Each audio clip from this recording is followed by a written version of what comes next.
Você não tem um amigo pra fazer. Pode fazer outro?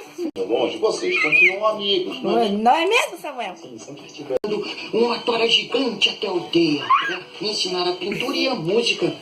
O que você está fazendo, Tiago? Eu estou falando com meus amigos. Dizem que eu não gosto deles. Pessoal, essa daqui é a minha irmã Izzy. Muito prazer, legumes. Vocês vão cozinhar alguma coisa, crianças? O que estão fazendo com esses legumes? Ai, eu estou cuidando dos meus amigos. Olha aqui, ó.